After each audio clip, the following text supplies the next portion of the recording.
Hello everyone, welcome to my channel. आज की video में हम बहुत ही खास और मजेदार लोकोक्तियां सीखेंगे, साथ ही उनका मतलब भी सीखेंगे। तो आइए सबसे पहले जानते हैं कि लोकोक्तियां कहते किसको हैं। विभिन्न प्रकार के अनुभवों, पौराणिक तथा ऐतिहासिक व्यक्तियों एवं कथाओं, प्राकृतिक नियमों एवं लोक विश्वास आदि पर आधारित चुटीला, सरगर्भित, सजीव, संक्षिप्त, लोक प्रचलित ऐसी उक्तियों को लोकोक्ति कहते हैं, जिनका प्रयोग बात की पुष्टि या विरोध तथा सीख और भविष्य कथन के लिए किया जाता है। ठीक है, सरल शब्दों में हम इसको इस प्रकार कह सकते हैं, लोगों के द्वारा कही गई बातें जिसका प्रयोग स्वतंत्र रूप से किसी उचित समय, घटना या अवसर पर किया जाता है। ठीक है, तो आइए आगे बढ़ते हैं और लोकोक्तियां सीखते हैं। पहली लोकोक्ति है चोर की दाढ़ी में तिनका। इसका आशय क्या है?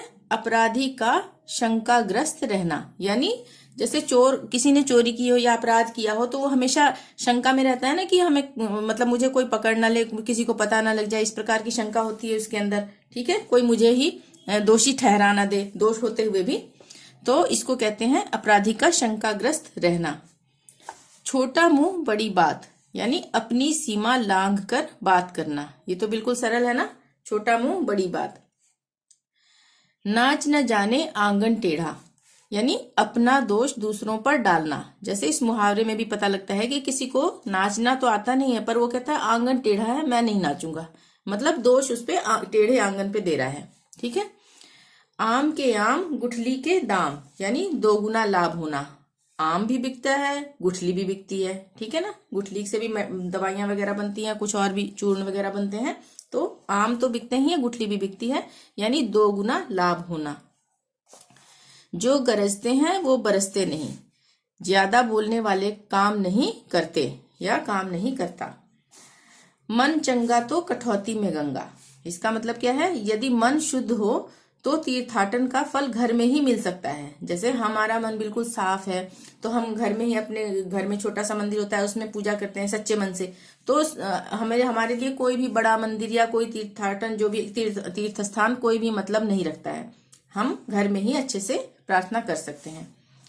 900 चूहे खाकर बिल्ली चली हज को, यानी पाप से भरा जीवन और भक्ति का ढोंग। ये इसमें साफ पता लग रहा है ना, 900 चूहे खाकर बिल्ली चली हज को। हज तीर्थ स्थान है ना, ठीक है ना।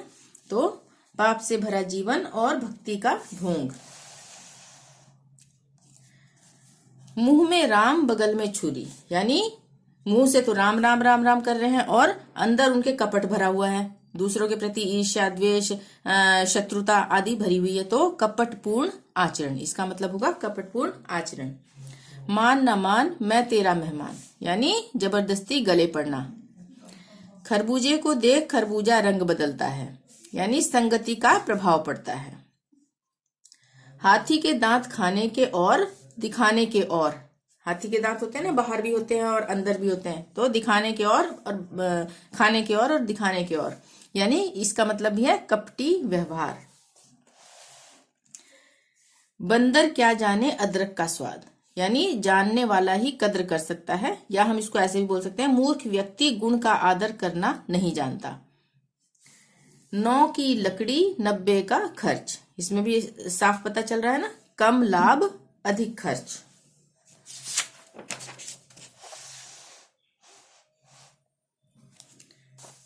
आगे कुआं पीछे खाई, यानी हर तरफ संकट होना। आगे तो कुआं है, पीछे भी खाई है, तो संकट ही संकट है ना।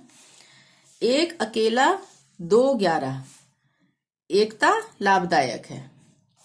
जल में रहकर मगर से बैर नहीं कर सकते ना, आश्रयदाता से बैर असंभव है।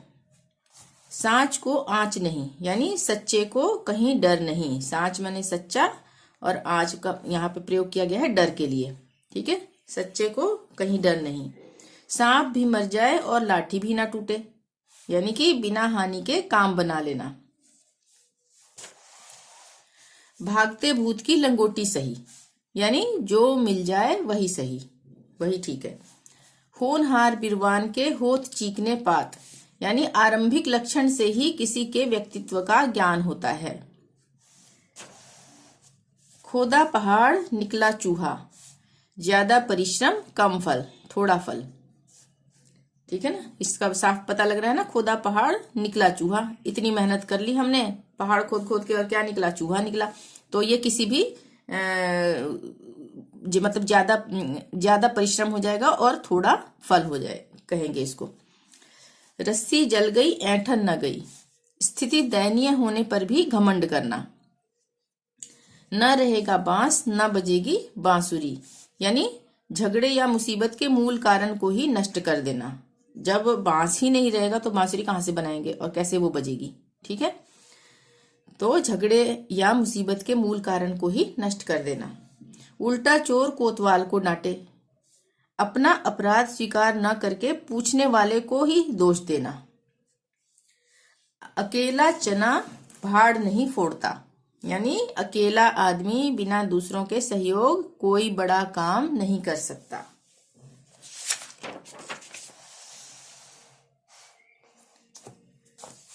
चार दिन की चांदनी फिर अंधेरी रात, यानी थोड़े दिन का सुख और फिर वही दुख।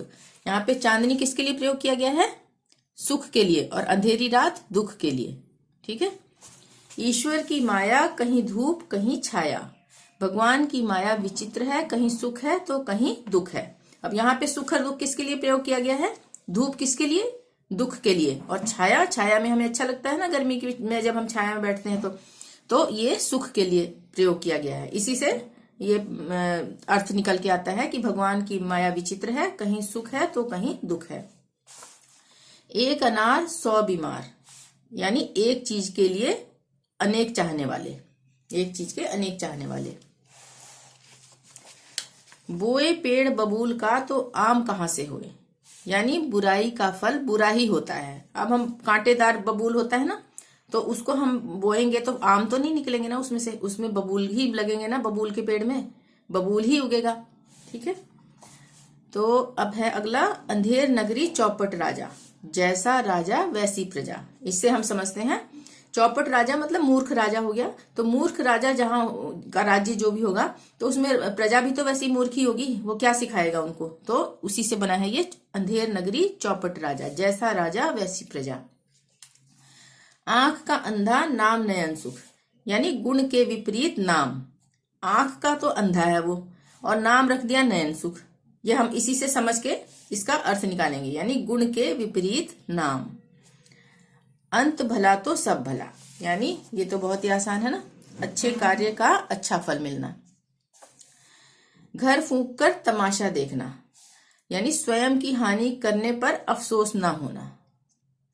धोबी का कुत्ता न घर का न घाट का, यानी किसी या कहीं का भी पात्र नहीं होना, यानी कहीं का न रहना।